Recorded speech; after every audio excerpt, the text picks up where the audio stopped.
Ciao.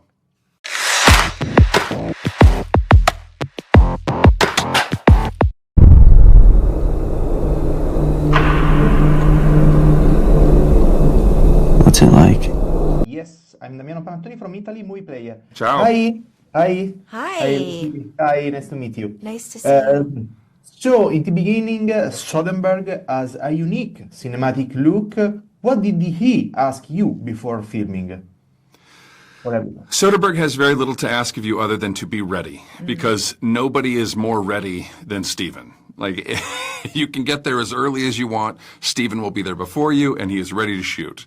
He is the one who is always waiting. So he told us, he gave us the structure. He told us how he was going to shoot this, and he just told us to be ready. And we were. We were. We did our rehearsing ahead of time. We got our lines all set, and we were able to kind of live in this house together. For Lucy?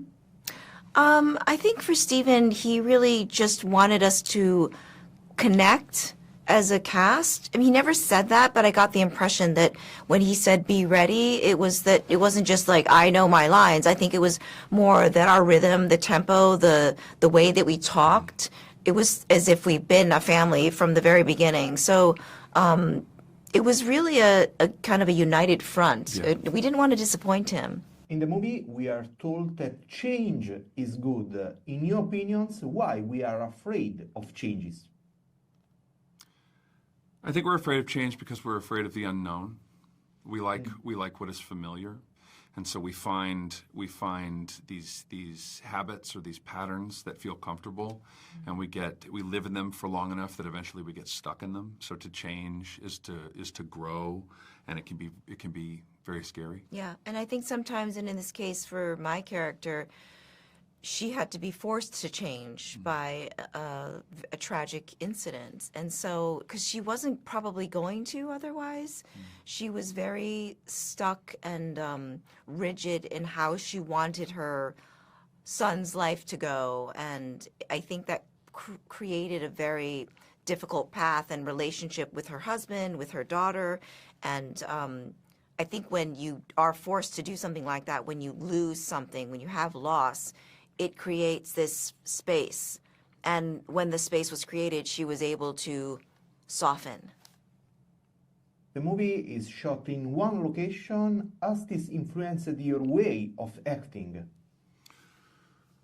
It's not. It wasn't. I don't think it was so much the location as much as the being shot with one lens.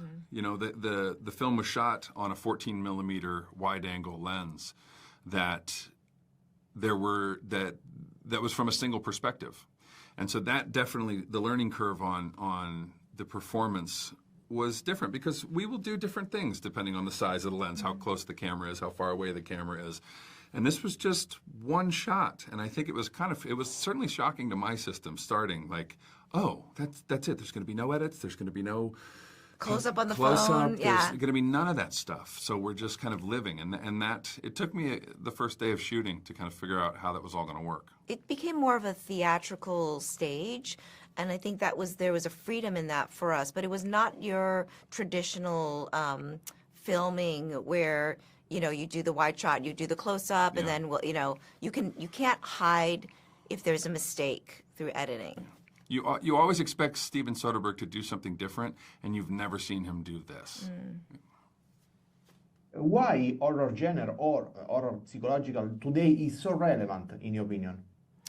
I think psychological thrillers or psychological, I guess, the poking of your mind and the internal machinations is more.